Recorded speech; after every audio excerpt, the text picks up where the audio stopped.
Kia ora, good evening and welcome to the Huddy Hui. This is episode 108. Now, earlier later of this week, we caught up with Cameron Orr, who played for the Wellington Lions last year in the NPC. He's currently playing his trade over in Major League Rugby for the Seattle Seawolves. So we caught up with him to see how that's going and how he enjoyed his time in the capital city. Enjoy the interview with Cam Orr, I should say.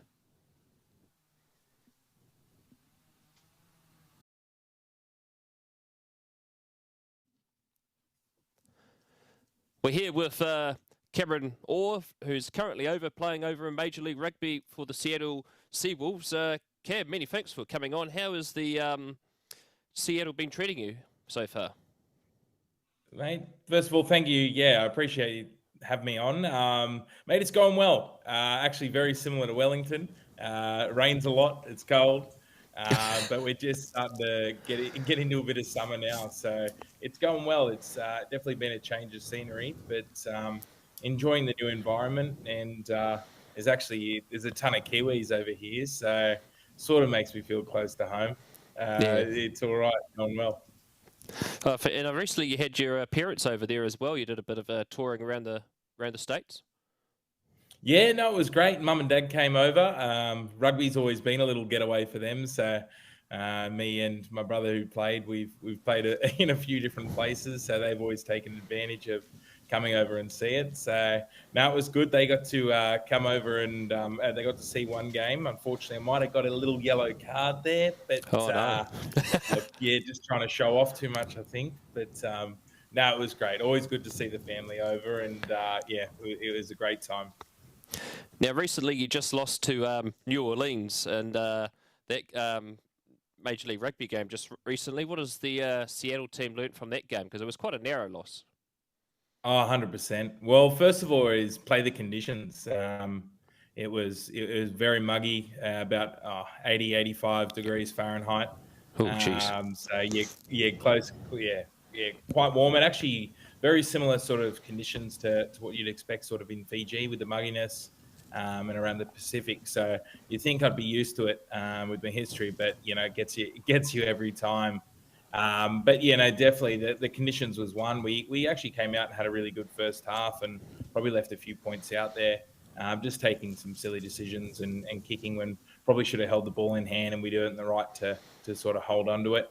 But yeah, lots of learnings and lots of guys putting their hand up and taking accountability, which is huge. That those games are actually really useful if you do have those narrow margins, because the amount you can learn from it and grow and take it forward is huge. And also it probably showed us a few chinks in our armor that we need to focus on and grow, especially sort of around our just little basic things like our technique in defense. Trying to go too high, and we probably got a bit of a rocket a couple of weeks ago about being dominant in our collisions and trying to force that. Probably showed its head, and yeah, we've done a lot of work, and the coaches were very honest and players honest with each other. So hopefully those learnings are down pat now, and we go forward and don't make those same mistakes again. And how have you found Major League Rugby so far as a rugby competition? It's been good. I mean, there's no illusion that it is still growing. It's only about just on 10 years old, even younger. So it's definitely still developing. But the contact level and the physicality of it is huge. The probably difference is the speed of play sometimes can slow down, and they still run the 20-minute quarters here, where you get a water break every so often. America knows how to do sports, so they fill it in with something going on the sidelines or on TV. But no, that's probably the main difference. The physicality and that level is still up there, and it's funny. A lot of the guys propped against and scrummed against a lot of Kiwis and a lot of Aussies from all around the world. So the benefit of being able to go against a wide range of scrummaging abilities and different players is awesome. And that just adds extra strings to my bow. There's some really solid Argentinian props over here as well. So yeah, definitely the opportunity to learn and try and go against different players. It's enormous. And then also the benefit of being over in America and seeing a whole different part of the world. It's pretty amazing. Seattle are currently second in the Western Conference with only the 2 losses. How is the team tracking towards the later half of this season? It's going well. I mean, we're just sort of navigating a couple sort of injuries at the moment with guys, but you know what's really awesome to see is those guys who are jumping up and filling those positions are really taking their opportunities. You know, it's not a squad of 15 that wins the championship, not 23. It's actually the whole 35 guys we've got here and who adds value and push themselves for when that opportunity arises. So managing that has been sort of an interesting one, but it's been good. The morale level's been high. You obviously, you know, with a few wins in a row at the start of the season, the tendency with a lot of teams is to get complacent. But you know, I'm really proud that you know a lot of the boys have you know continued that self-determination and growth to you know really challenge themselves. We're definitely not resting on our laurels and. You know, again, on the weekend was a bit of a wake-up call about some areas that we need to fix and really target. But no, there's a good vibe within the squad. There's a big range of players. You got a ton of older guys that have sort of played all around the world, a ton of really strong South African players who played Super Rugby through to, you know, some really strong American talent who are, you know, gonna go through to that 2031 World Cup. So it's you know it's special for them, and I know it's a long time away, but you know you can see there's guys there who have a real hunger to play for their country, and being around people who are so aspirational and focused like that's you know makes it a pretty positive and special environment. America's known as the sleeping giant of rugby union. They didn't qualify for the last World Cup last year, but do you think they could be more competitive by the time 2031 rolls around? Without a doubt. You know, the one thing that, you know, the Major League Rugby and American Rugby are doing really well is through their anthem team based out of Charlotte. They have a ton of, you know, young and upcoming American players who are just growing. And, you know, they had their first win last week, which is awesome.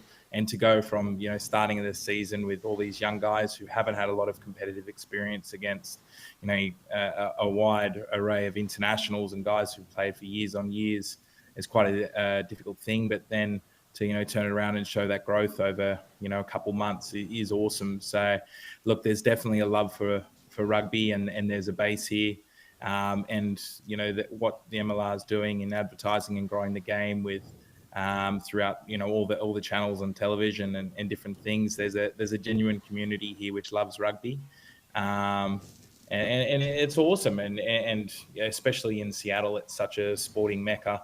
You know, I'm used to sort of being in some great sporting environments, like being back in Melbourne, and to be around that where everyone just wants the best for you and wants the best. You have such, I want to say patriotic, but such loyal fans who just want you to win for the sake of being from Seattle, but also want to jump on board and support, you know, a sport that, you know, is, you know, some people would describe as crazy, the way we sort of handle it and run into each other with no pads or anything else on. But they just love it, and there's a genuine passion. I guess probably, you know, one thing that, you know, I sort of noticed as soon as I came over and played my first game out at Starfire, which is where Seattle play their games. There was fireworks. There was the cheerleaders last week. There's a national anthem. It's all going on. They've got the costumes. They've got everything. You've got Rucky the Seawolf, which is he's running around, and it's just it's unbelievable. It's such an enjoyable experience, and the fans do love it. All the feedback is that it's just such a great environment to be in and have their kids sort of be around, and you know the traditional elements of rugby and the traits of, you know, respect and humility are all shown throughout the game. So it's definitely growing over here, and even just throughout my sort of 4 or 5 months, I've definitely noticed that, you know, people start to, and it sounds a bit silly, but like sort of recognize the game and start to follow and really get behind you. So no, it's definitely on the trajectory to sustain success. You're from Sydney, Australia. Where did your junior footy start for you? My junior footy started through West Juniors, so a club just in the inner west of Sydney. Beautiful little club, still stay in touch, and that was actually the feeder to the West Harbour Pirates, where I played my sort of first senior rugby. Still stay in touch and sort of speak to the people that are there, and a lot of the guys I've played with, now have kids coming through there, and it's such a unbelievable club who are incredibly supportive throughout sort of my juniors and my representative and all that sort of up until Super Rugby and taking opportunities throughout the world. So no, I've definitely got some lasting relationships from there, and very very grateful for those for that beginnings. Trinity Grammar School is where you attended. Tell us about the college and also rugby there at the college as well. Yeah, it was a wonderful school. Absolutely, I look back with the fondest memories of Trinity. Definitely not a rugby specific school. Very multi-talented. Definitely like a big emphasis on academics, but sport was part of the sort of the triangle, as we would call it, the Trinity Triangle. Mind, body, spirit. They So now we absolutely love my time there. My 2011 team was pretty awesome. We went through and had a undefeated season in our competition in throughout Sydney. But we had some really strong players, like a guy, you probably know Jack Debrezini from the Brumbies. Yeah. He was the 10 there. Scott Seo's younger brother, Paddy Seo, who actually played over in Stade Francais for a little bit and played a lot of Sydney club footy, Premier League footy. And then special was my brother as well, and a ton of guys who went on to, could have gone on and played professionally, but it was just a good mix of guys. And it was, one of the most special years. And it's funny, like at the time, the coaches would tell you, you'll look back so fondly on this and you don't think about it. You don't even think about it. But to this day, it's, still brings back such great feelings and sort of nostalgia, running out in front of all your sort of schoolmates and things like that. And first 15 football, you can go play on sort of the world stage and stuff, but that still strikes home as some of the most favorite memories. Who's the biggest rival for Trinity Grammar School in first 15 rugby? Oh, probably there's everyone really, but no, I'd definitely say Knox Grammar School or Waverley. Going to play Waverley at Death Valley over at their homes, it's quite a difficult thing to do. And they've had some really strong players come through there, like Sammy Talakai is still playing at the moment. His brother Chris, grew up playing against him. So yeah, there were some pretty tough boys, and they were pretty resilient. I'll give them that. They weren't worried about not giving a yellow or a red card every now and again. Now, has prop always been your main position? Up until I got a bit large throughout school, but no, I normally I started actually in the centres. I was an inside centre. We just call. I think the call back at West Juniors was City Lights, and it was just to hit up 12 because I was a much bigger boy than some of the other guys there. But yeah, slowly shifted, started to get a little bit slower, so then went to number 8, again a little bit slower again, so into the second row, and then probably about year 10. One of my coaches, Peter Gibson, very very good man. He just said, mate, you can get the best out of yourself if you go to prop. And then, he did that, got me in there. It's funny, he some of the techniques, he was an excellent coach, but how he sort of got us to get our height down and things like that. He was a very country man, brought up on the farm, but he used to bring the old stick out and we'd get a little a pole across the back if we're too high. Nothing hard or nothing silly, but just enough to make us know we've got to get our asses down lower. Definitely by about year 10, I'd moved to prop, and then stayed at Lucid most of my career, and starting to learn a little bit of tight head as well, and get that in there, which is just try and add a few extra strings to the bow. Greater Sydney Rams, you played 6 appearances for 2015. Having an NPC competition in Australia has always been quite difficult for Australian rugby to do. Can they, if they've tried it 2 times now, can Australian rugby try and get a proper NPC competition going? I definitely think they need to. I think there's such good support at that club level. with the history behind it, that you've got so many people who want to support, who want to turn up on the weekend, who want to pay prices to come, get tickets and come watch the games. Whereas a lot of the teams that was sort of created and brought up throughout that NRC period didn't really correspond with those teams. You had guys flown in or brought over from other clubs, and you couldn't rely on the fact that it was a rivalry, which they sort of tried to push. It's definitely need that sort of middle tier to bridge the gap between players. I mean, you could sort of look at what's happening with the Waratahs with their depth around their props and things like that at the moment. That there needs to be sort of that level between where guys are having access to playing against senior players and bridging between club rugby and local footy to then getting to that international stage. But I feel a lot of those guys are taking opportunities. Similar to I was very lucky to get over to the NPC, but there's other guys going over to the UK Premiership for little stints, trying to get around the place and get as much footy under the belt as possible. But definitely, if Australia can sort out a different competition or even something alongside the Super Rugby clubs, which they've been really good over the past couple of years of trying to get up with a few exhibition games through the A teams. So I know they've had some connections between Japanese and Australian teams, but playing each other 3 or 4 times in that off season and getting as much sort of high level exposure with those guys available, not playing international, is only going to benefit the players more and more.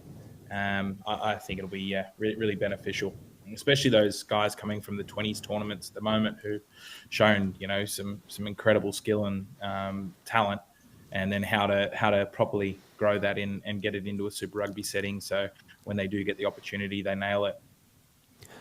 2 seasons at Gloucester in the English Premiership. How did you find the different style of footy over there in England, and also those English winters? How did you find those? Again, it was cold, it was wet, it was grey. There was some mornings there where you go to training in the dark and then come home in the dark. But I mean, rugby-wise, I learnt so much. I'm forever grateful for that opportunity to get over. It was first under Laurie Fisher. He took a bit of a gamble on myself. I played age grade and 20s through Australian 20s, and had a bit of a pre-season with Waratahs, but definitely, to my own accord, wasn't ready for Super Rugby. If I had gone and scrummed against, any of those Kiwi teams at that time, probably wouldn't have been great. So, getting an opportunity to go over there and learn from some really incredible players, namely the John Afoa, was a big one. Getting to sort of train and play with him, and learn the hard way. Definitely got my head shoved up my ass a few times, but rightfully so, and learning to deal with that. Every week you're training with internationals. You're training around guys who've done this professionally for 200-300 first-class games, and then just how to become a professional, how to deal with those pressures. And I played a ton of footy over there, and I'm sure you're familiar with it, but they had 3 or 4 competitions going on at the same time. So if you weren't a part of the Premiership, you're playing on an A-League game, or you're playing in the development game after, or you're playing in the champ, or you're doing something. But I reckon over those 2 years, I probably played about 60 games, just on the fact of, there's always, something to get out and there's something to play, which is, something I look back on, and I think's definitely boosted my career, and having just the experience to play against so many different teams and players and style of players, going and playing some European games against French props as opposed to how the English and Welsh guys do it. I remember one of the A-League games was a Monday night. It's a mix of sort of the young academy guys and sort of contracted guys and guys coming back from injury a bit. And I ended up going against Adam Jones on a Monday night, and unbelievable, British and Irish Lions legend, tight head. So getting to scrum against that and learn and get those opportunities is something that, I'll forever hold, close to myself and be grateful for, because they definitely made me a better player. But I guess again, back to it, those English winters, they're not nice. Yeah, not a great place to be in winter, and you get your 20 days of summer, and then it's all back to Yep. square one. Now, in 2018, you came back home and you went to the Western Force not long after their exit from Super Rugby. How was it like playing for those few years for the Western Force? I was awesome. Again, massive change of weather and seasons. But yeah, Perth's a wonderful place, and going from Gloucester, which had such loyal supporters and really immense support around it, and I guess rivalry between the places, to go into somewhere which had sort of experienced a bit of hardship, obviously through the Super Rugby stuff, and being axed. It was felt like you're going into a place where they're a bit of an underdog, and there's that little bit of fight in them, and I really enjoyed that. We obviously went into that rapid rugby setup, and that was an awesome competition. Some of the games there, getting to play against, I look back, Tonga in a World Cup qualifier, not qualifier, trial, sorry. We got to play against Panasonic Wild Knights, World 15, some of these really special games.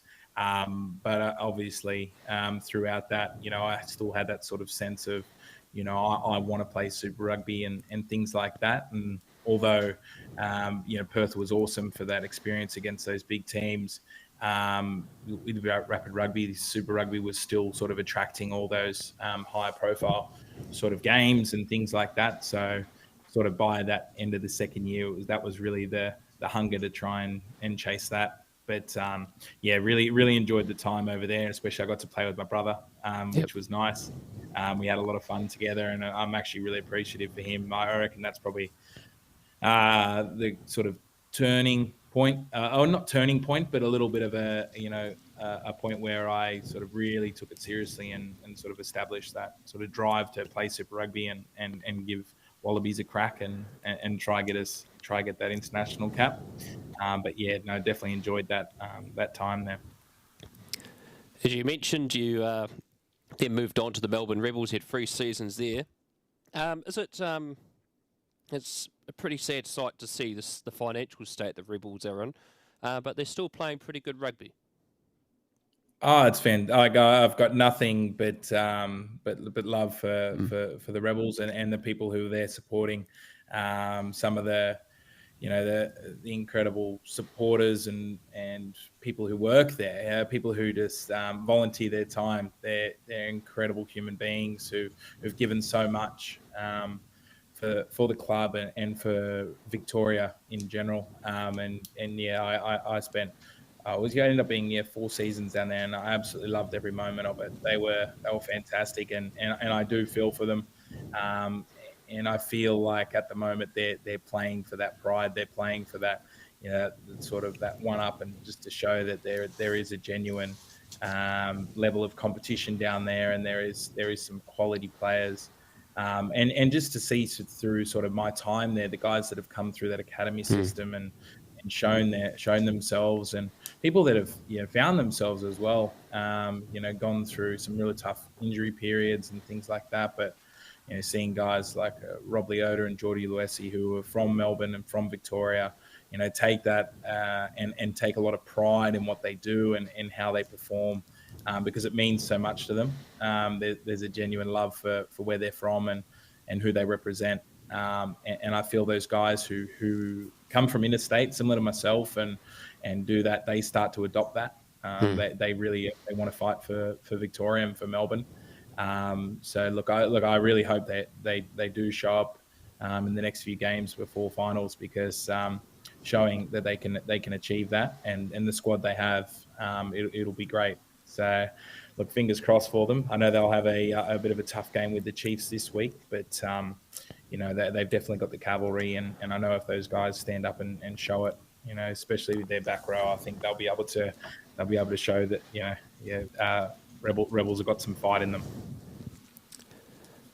Now we come to last year. You made the move to Wellington to play for the Wellington Lions of the NPC. How did that move come about? Sort of game throughout the sort of end of Rebels. I was sort of speaking with them, and they, I guess towards the end, they signed on big Taniela Tupu and some other guys who are all sorted with their contracts, and sort of put me in a little bit of a position where, there was not much available there. They definitely tried to sort of work some things out, but just with the way all things were lined up, it just sort of finished there, which was, no hard feelings and things like that. I definitely loved the time there. But then, I sort of spoke with my agent specifically, but a lot of mates and stuff about, what opportunities are out there. I kind of thought about, possibly going back to the UK, or, maybe even trying the MLR last year. But I was still, quite set on the fact that, I wanted to stay close enough to home. But, I still was intent on getting a lot better, and a lot of feedback sort of coming through, about the NPC, and a lot of guys I play with. I'm quite close with Andrew Kellaway, and he played for Counties probably 4 or 5 seasons ago, and he said he absolutely loved it. Like, he just the standard of footy, and mainly I think the camaraderie between the boys and the squad. He just said there's nothing like it. You'll absolutely love it. Started looking, and then I don't know how, but sort of got chatting through to Marty Ellison, and he took a bit of a I guess a shot on me. But I honestly, I look back, and it's probably one of my most fondest rugby memories to date. Making the jump across to obviously a highly successful team, defending the shield, and such. Probably I go in there almost a little bit oblivious to how special it is to people. And then, obviously coming in and finding out, how much it means to people across all the country, rugby supporters and non-supporters, everyone sort of understands the value. So getting into that squad was unbelievable. The environment, the training, the level, the standard, and young to old, everyone in the squad was there, aspirational to be the best version of themselves. So I absolutely loved it. Made some incredible strides in my own sort of goals and performances, and in what I'd set myself. Definitely a lot to improve and things, but when you set yourself goals and objectives and how you want to improve, and you start to see them, it just makes it all that more enjoyable. And some of the connections I made with the boys there are really, really special. Guys like Brad Shields, James O'Reilly, really incredible, Duplessis, Karifi. I absolutely loved spending time with those guys, and I'm definitely better for it.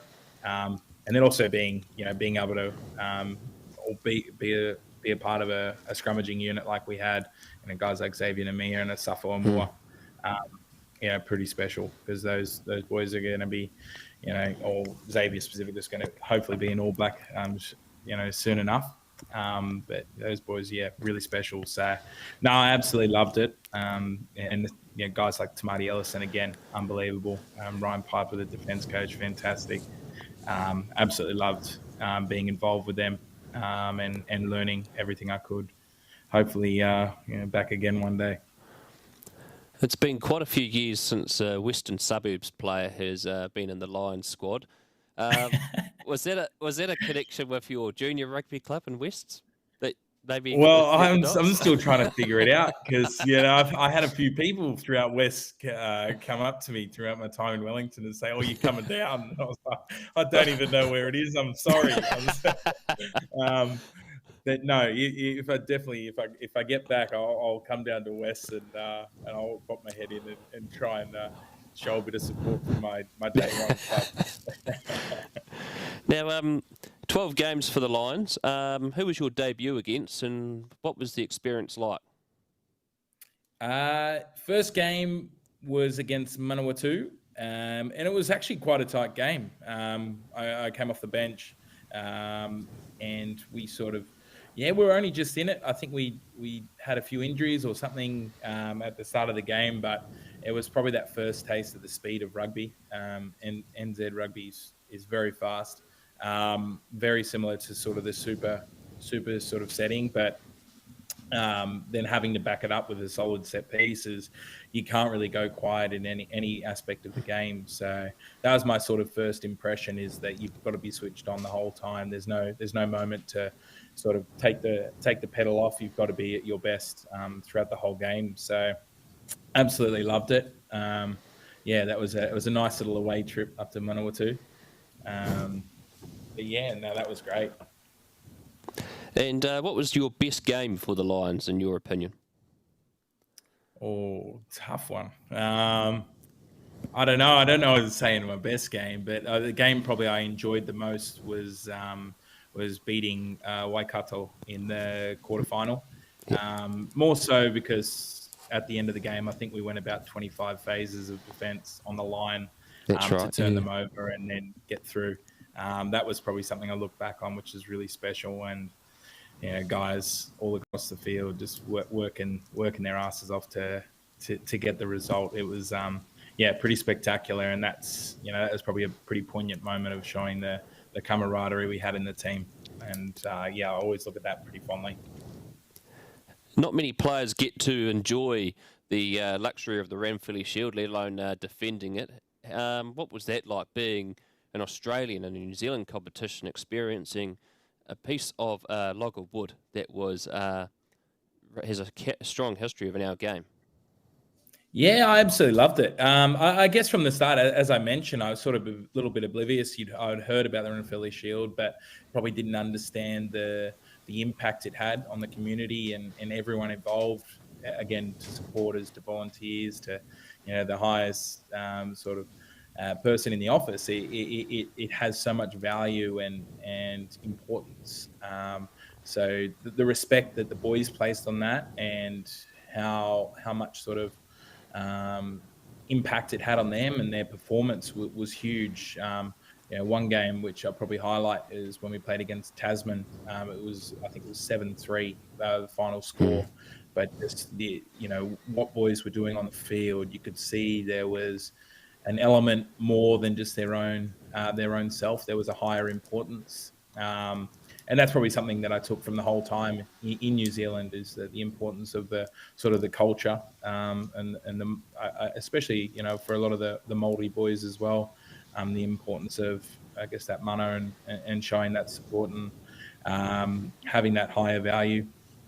It definitely had an impact, and the Ranfurly Shield sort of exemplified a lot of those values and stuff. So after, unfortunately, when Hawke's Bay took it in the last round, the feeling was just sort of emptiness. Yeah, it was, I felt like someone had, taken a piece of me as well. And I saw boys sort of crying, upset across the field. And again, like a pretty poignant moment of the value of that, and just how special it is. But you can just tell, like, it's almost like switching in their head straight away to how do we get it back?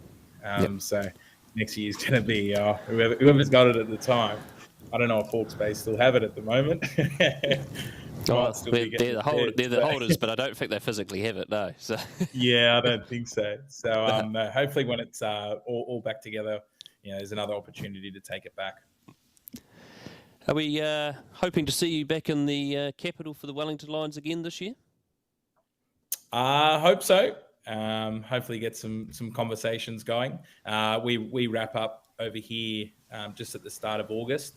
Hopefully, we get through to the final early August, and that's the main priority at the moment is nailing that, and committing everything I can to here and making sure we get a good result. Because it's an awesome environment, and to be able to bounce between it and take what I learned from Wellington over to here has been pretty special. You got the Dallas Jackals this weekend. They're fourth in your conference. How are you approaching them? Well, they're a bit of a wounded beast as well. They lost last week by a point, and so do we. They're a tough outfit. They pride themselves on their defence, and they can string a lot of phases of defence together and just hope that the opposition makes errors and things like that. So look, we're definitely taking note that they're a strong team, but I feel the things we've worked on this week so far and what we've still got to go through in training, there'll be opportunities there to be able to pierce through and take them apart.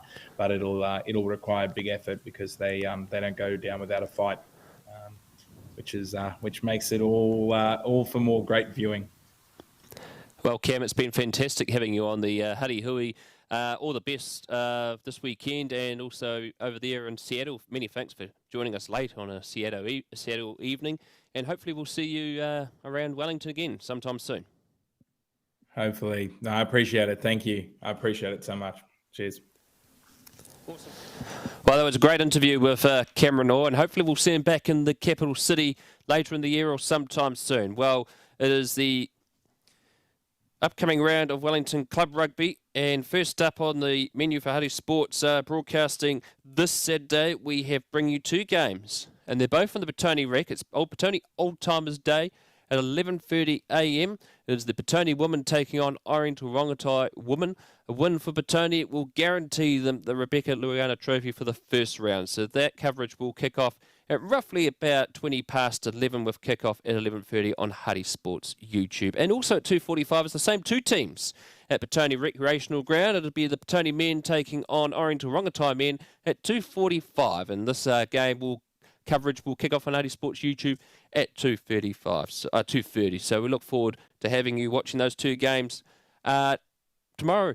And also our sponsors, many thanks to Louise Reddy of New Zealand Travel Brokers and to Mike Pinfold, Plumbing and Drain Laying Limited. They've been great sponsors to have on the Hui for the last few years. So if you're looking for any plumbing and drain laying work or travel work, give our sponsors a shout.